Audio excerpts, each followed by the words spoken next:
Hello friends, स्वागत करते हैं आज की एक नई वीडियो में। हम कर रहे थे संविधान और संविधान में हम कर रहे थे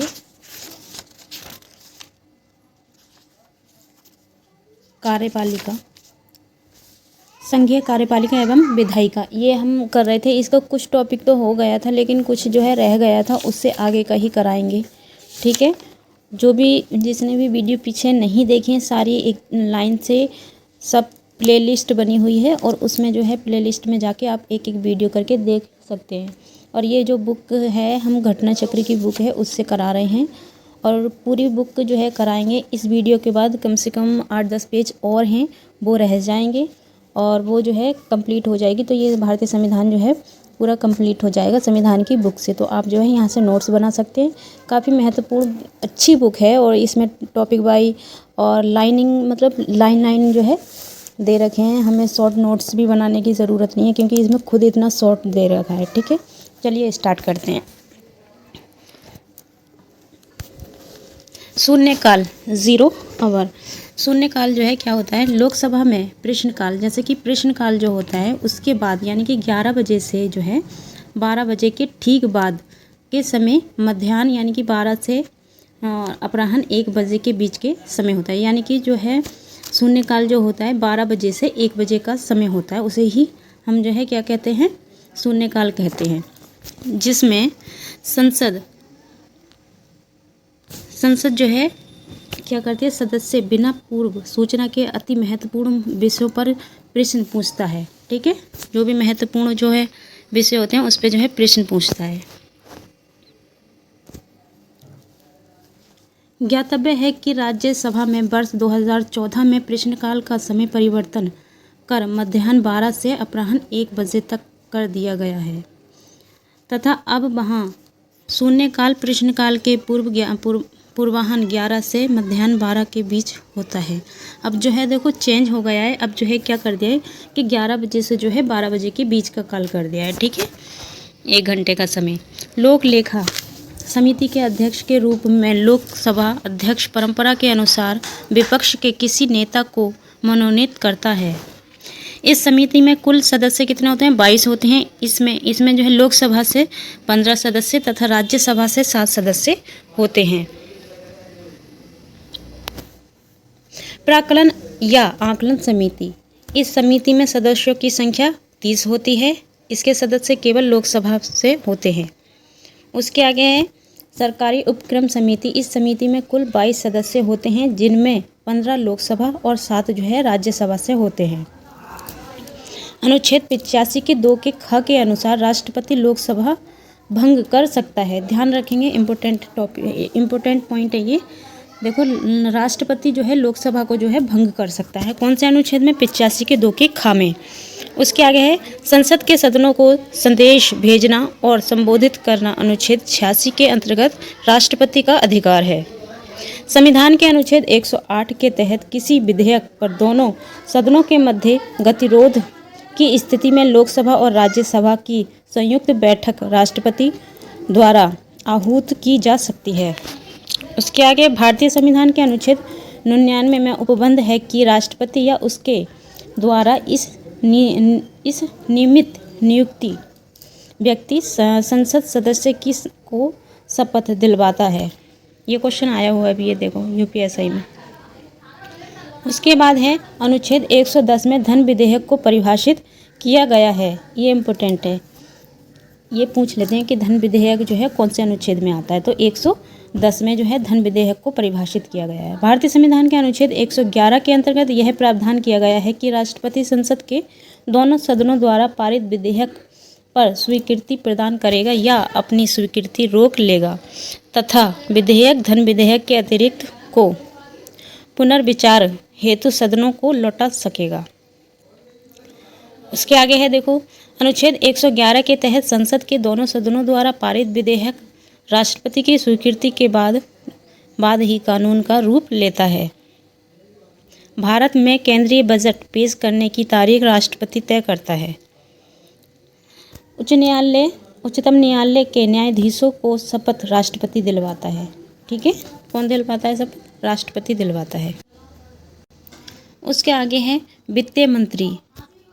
वित्त मंत्री द्वारा बजट की प्रस्तुति के संदर्भ में वित्त मंत्री का बजट भाषण सामान्यतया 2 खंडों में होता है। खंड ए कर निर्धारण संबंधित प्रावधानों पर और खंड बी जो है देश के सामान्य आर्थिक सर्वेक्षण पर गौर करता है। आया हुआ क्वेश्चन है, इम्पोर्टेंट है। उसके आगे है किसी चुनाव वर्ष में बजट 2 बार पेश किया जाता है। किसी भी चुनाव में बजट कितनी बार पेश किया जाता है? 2 बार किया जाता है। पहली बार लेखानुदान प्राप्त करने हेतु कुछ महीनों के लिए अंतरिम बजट और दूसरी बार पूर्ण बजट। ठीक है, दूसरी बार जो है पूर्ण यानी कि पूरा बजट पेश किया जाता है। उसके बाद है अनुच्छेद 118 के 4 के तहत दोनों सदनों की संयुक्त बैठक की अध्यक्षता लोकसभा अध्यक्ष द्वारा की जाती है। भारत का राष्ट्रपति लोकसभा के लिए प्रत्येक आम चुनाव के बाद प्रथम सत्र के प्रारंभ में तथा प्रत्येक वर्ष के प्रथम सत्र के प्रारंभ में दोनों सदनों की संयुक्त बैठक को संबोधित करता है, परंतु वह दोनों सदनों में चर्चा में भाग नहीं लेता है। उसके आगे है राष्ट्रपति संविधान के अनुच्छेद 123 के तहत उस समय को छोड़कर जब संसद के दोनों सदनों या सदन सत्र में है विशेष परिस्थितियों में अध्यादेश जारी कर सकता है। राष्ट्रपति द्वारा घोषित अध्यादेश की शक्ति कानून के समतुल्य होती है। अनुच्छेद 123 के 2 के अनुसार जो है राष्ट्रपति द्वारा जारी अध्यादेश को संसद के सदनों के सत्र शुरू होने के बाद 6 सप्ताह के अंदर दोनों सदनों द्वारा अनुमोदित होना चाहिए। ठीक है। भारतीय संविधान का अनुच्छेद 123 राष्ट्रपति को संसद के अवकाश के दौरान अध्यादेश जारी करने की शक्ति प्रदान करता है। भारत के राष्ट्रपति के पास अध्यादेश जारी करने का अधिकार है जब कानून बनाने के लिए संसद के दोनों सदनों में से किसी का भी सत्र नहीं चल रहा हो। क्वेश्चन आए हुए हैं, आप देख सकते हैं यहाँ से कितने इम्पोर्टेंट पॉइंट हैं ये। अध्यादेश संसद की पुनः सभा के 6 सप्ताह की समाप्ति पर निरस्त हो जाता है। 6 सप्ताह जब जो है समाप्त हो जाते हैं वह जो है निरस्त हो जाता है। एक मंत्री के अलावा संसद के किसी भी सदस्य द्वारा पेश किए गए एक विधेयक को निजी विधेयक कहा जाता है। पुलिस बलों के कर्मियों के मौलिक अधिकारों को प्रतिबंधित करने के कानून को बनाने का अधिकार केवल भारत की संसद के पास है। प्रकलन समिति के निर्वाचित सदस्य केवल लोकसभा से होते हैं।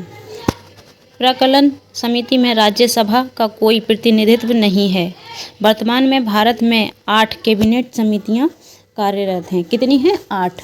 ठीक है, 8 कैबिनेट समितियां जो हैं कार्यरत हैं। इंपॉर्टेंट क्वेश्चन है ये। शून्यकाल संसदीय प्रक्रियाओं के क्षेत्र में एक भारतीय नवाचार है। अविश्वास प्रस्ताव पर चर्चा किए जाने के लिए मंजूर करने हेतु लोकसभा के 50 सदस्य यानी कि न्यूनतम द्वारा समर्थन किया जाना चाहिए। राष्ट्रीय महिला आयोग की वार्षिक बैठक रिपोर्ट की गई कार्यवाही के ज्ञापन के साथ केंद्र सरकार द्वारा संसद के प्रत्येक सदन के समक्ष रखी जानी चाहिए। भारतीय संविधान का भाग 5 क्या कहते हैं? भारत के उच्चतम न्यायालय के संगठन, अधिकार, क्षेत्र, शक्तियों और प्रक्रियाओं से संबंधित है। भारत के उच्चतम न्यायालय का उद्घाटन 1950 में किया गया था। इम्पोर्टेंट है। भारतीय संविधान के अनुच्छेद 124 के तहत भारत के सर्वोच्च न्यायालय की स्थापना हुई थी। भारत के संविधान के अनुच्छेद 124 के 4 के अनुसार सर्वोच्च न्यायालय के न्यायाधीश को सिद्ध कदाचार या असमर्थता के आधार पर राष्ट्रपति के आदेश द्वारा हटाया जा सकता है। भारत में सर्वोच्च न्यायालय के न्यायाधीशों भारत के मुख्य न्यायाधीश सहित की अधिकतम संभावित संख्या 34 होती है। ये देखिए, आपको आवाज़ हो रही। गांव में तो कोई भी डिसिप्लिन नहीं होता है, कहीं पे भी जाके कुछ भी बात कर लेते हैं, इसीलिए यहाँ पे पढ़ाई नहीं हो पाती है और ना ही वीडियो बनाई जाती है। परेशान करते हैं, कभी कोई गाना बजा रहा है इतनी ज़ोर ज़ोर से, कभी कुछ ऐसे ही बस करते रहते हैं। भारत में सर्वोच्च न्यायालय के न्यायाधीश के लिए सेवानिवृत्ति की आयु 65 वर्ष होती है। अब तक उच्चतम न्यायालय के किसी भी न्यायाधीश पर महाभियोग नहीं चलाया गया है। इम्पोर्टेंट है। ठीक है। अगर पूछता है कि महाभियोग चलाया गया है तो अभी तक कहीं पे भी जो है अभी तक नहीं चलाया गया है महाभियोग। न्यायाधीश जांच अधिनियम 1968 महाभियोग की प्रक्रिया द्वारा उच्चतम न्यायालय के न्यायाधीश को हटाने से संबंधित प्रक्रिया को नियंत्रित करता है। भारतीय संसद द्वारा राष्ट्रीय न्यायिक नियुक्ति आयोग 2015 में अधिनियमित किया गया था। सर्वोच्च न्यायालय के न्यायाधीशों के वेतन और पेंशन को निर्धारित करने की शक्ति भारतीय संसद के पास है। भारत के सर्वोच्च न्यायालय के न्यायाधीश को कार्यवाहक मुख्य न्यायाधीश के रूप में नियुक्त करने का अधिकार भारत के राष्ट्रपति के पास है। उसके आगे देखो अब, सर्वोच्च न्यायालय के सेवानिवृत्त न्यायाधीश के अस्थायी अवधि के लिए सर्वोच्च न्यायालय के न्यायाधीश के रूप में कार्य करने का अनुरोध भारत का मुख्य न्यायाधीश कर सकता है। लो आ गए चेरी और चीकू दोनों परेशान करने के लिए, इन्हीं की वजह से कोई काम नहीं हो पाता है। भारतीय संविधान के अनुच्छेद 129 में उल्लेखित है कि सर्वोच्च न्यायालय एक अभिलेख न्यायालय होगा। भारतीय संविधान का अनुच्छेद 131 सर्वोच्च न्यायालय की आरंभिक अधिकारिकता से संबंधित है। भारत सरकार और एक या अधिक राज्यों के बीच विवाद में भारत के सर्वोच्च न्यायालय का क्षेत्राधिकार मूल और अनन्य है। भारतीय संविधान के अनुच्छेद 133 में दीवानी मामलों के संबंध में उच्च न्यायालयों से सर्वोच्च न्यायालय में अपीलीय क्षेत्राधिकार के प्रावधान शामिल हैं। भारतीय संविधान के अनुच्छेद 134 में आपराधिक मामलों में उच्चतम न्यायालय की अपीलें आधिकारिकता के लिए प्रावधान शामिल हैं। भारतीय संविधान का अनुच्छेद 136 उच्चतम न्यायालय को भारत के क्षेत्र में किसी भी अदालत न्यायाधिकरण से अपील करने के लिए विशेष अनुमति प्रदान करने के लिए अधिकृत करता है। भारतीय संविधान का अनुच्छेद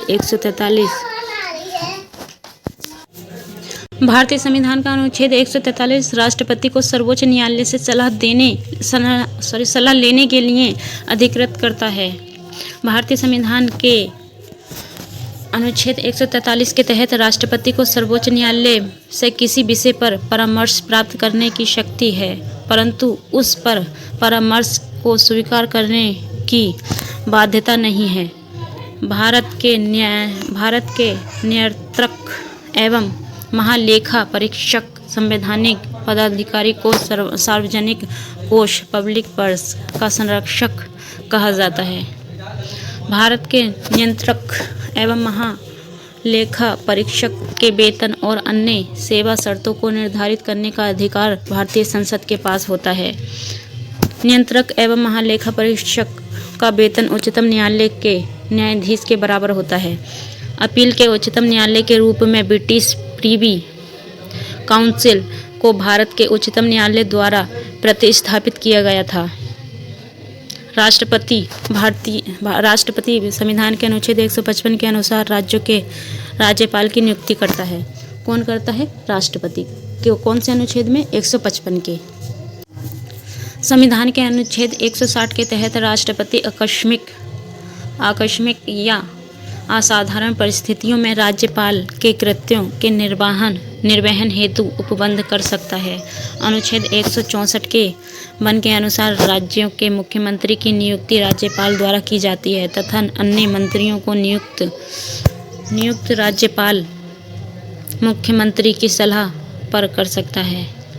संविधान के अनुच्छेद 233 के अनुसार जिला न्यायाधीश की नियुक्ति राज्यपाल उच्च न्यायालय के परामर्श से करता है। अनुच्छेद 239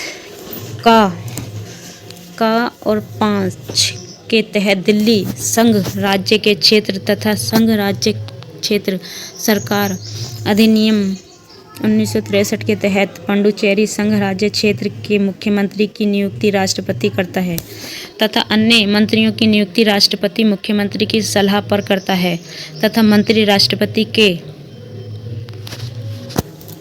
पश्चात पद धारण करते हैं। अनुच्छेद 280 के 1 के अनुसार वित्त आयोग के अध्यक्ष और 4 अन्य सदस्यों की नियुक्ति राष्ट्रपति द्वारा की जाती है।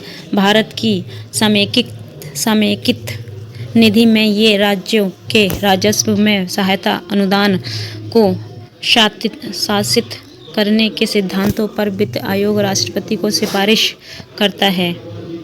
वित्त आयोग, राष्ट्रीय अनुसूचित जाति आयोग, राष्ट्रीय अनुसूचित जनजाति आयोग तथा राष्ट्रीय पिछड़ा वर्ग आयोग के अध्यक्ष एवं सदस्यों और नियंत्रक एवं महालेखा परीक्षक की नियुक्ति राष्ट्रपति द्वारा की जाती है।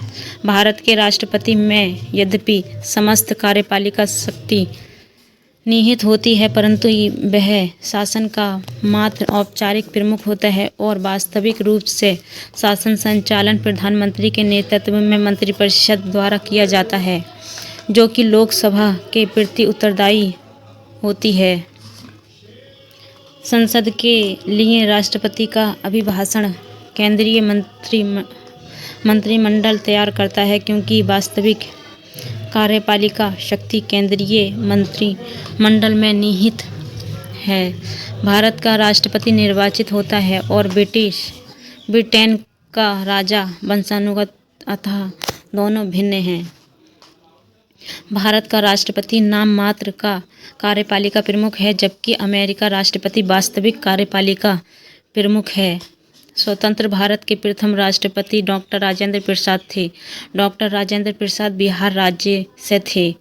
डॉक्टर राजेंद्र प्रसाद लगातार 12 वर्षों तक 1950 से 1952, 1952 से 1957 और 1957 से 1962 भारत के राष्ट्रपति रहे थे, जिसमें से 26 जनवरी 1950 को वे भारत के राष्ट्रपति नियुक्त किए गए थे, जबकि 1952 एवं 1957 में वे क्रमशः प्रथम एवं द्वितीय राष्ट्रपति चुनावों में राष्ट्रपति निर्वाचित हुए थे।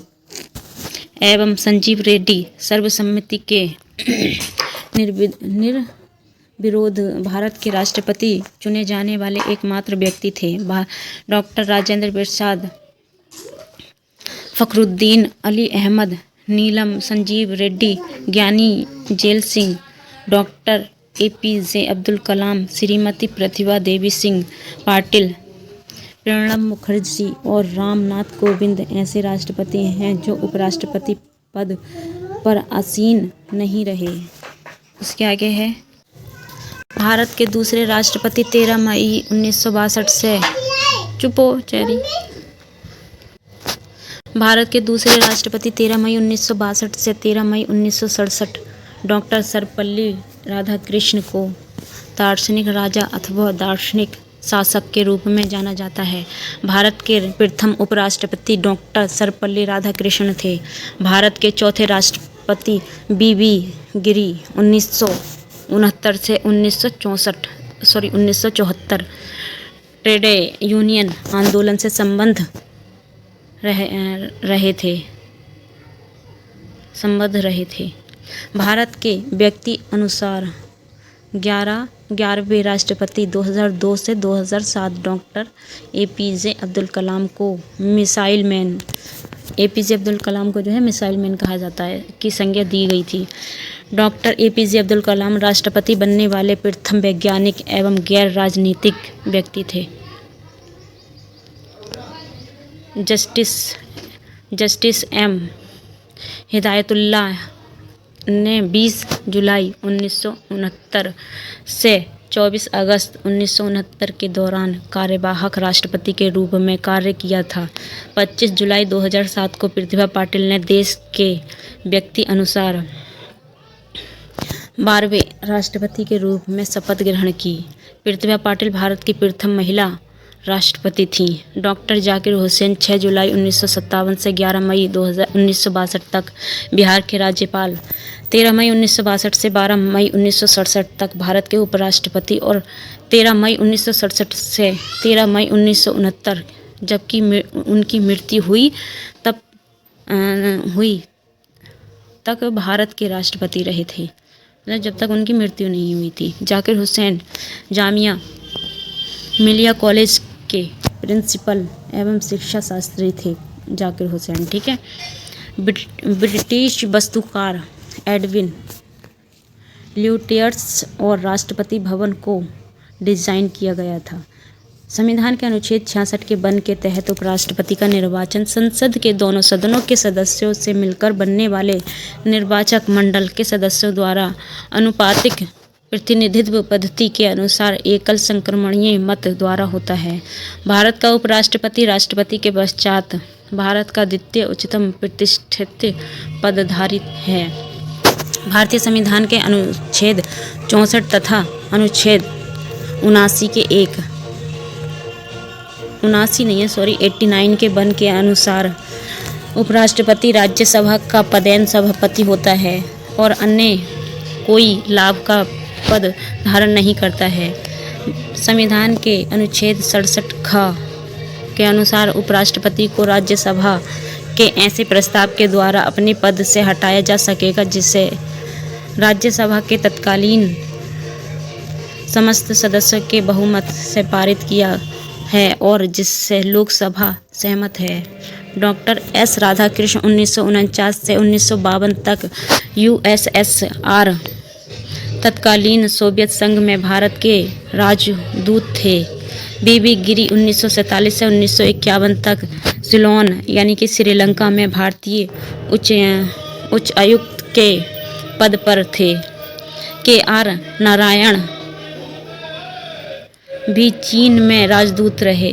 श्री मोहम्मद हामिद अंसारी का भारत के उपराष्ट्रपति के रूप में व्यक्ति अनुसार क्रमांक 12वां है। श्री वेंकैया नायडू का भारत के उपराष्ट्रपति के रूप में व्यक्ति अनुसार क्रमांक 13वां है। भारत के वर्तमान उपराष्ट्रपति श्री जगदीप धनखड़ हैं। भारत के राष्ट्रपति, अब यहाँ से जो है भारत के राष्ट्रपति देखो क्रम अनुसार दे रखे हैं। सबसे पहले कौन थे? डॉक्टर राजेंद्र प्रसाद 26 जनवरी 1950 से 13 मई 1962 तक रहे थे। फिर डॉक्टर सर्वपल्ली राधाकृष्णन बने थे। उसके आगे जो है जाकिर हुसैन, बीबी गिरी आप देख सकते हैं यहाँ से। उसके बाद बीबी गिरी देखो कितनी रहे थे। फिर फरुखुद्दीन आ गए थे। फिर नीलम संजीव रेड्डी आ गई थी। ज्ञानी जेलस आ गए थे। यहाँ से देखो भारत के उपराष्ट्रपति दे रखे हैं। तो यहाँ से हम उपराष्ट्रपति सबसे पहले कौन बने? डॉक्टर सर्वपल्ली राधाकृष्णन थे। डॉक्टर जाकिर हुसैन थे। फिर बीबी गिरी थे। उसके बाद देखो यहाँ से लास्ट में जो है अभी जो वर्तमान में जो है जगदीप धनखड़ हैं, वो 11 अगस्त 2022 से बने थे और अब तक अभी तक वही हैं। अब ये जो है केंद्रीय मंत्रिपरिषद, ये जो है अगली वीडियो में कराएंगे, नेक्स्ट वीडियो में। ठीक है, नोट्स बना लेना अच्छे से और तैयारी करते रहना यूपीएससी की। ठीक है।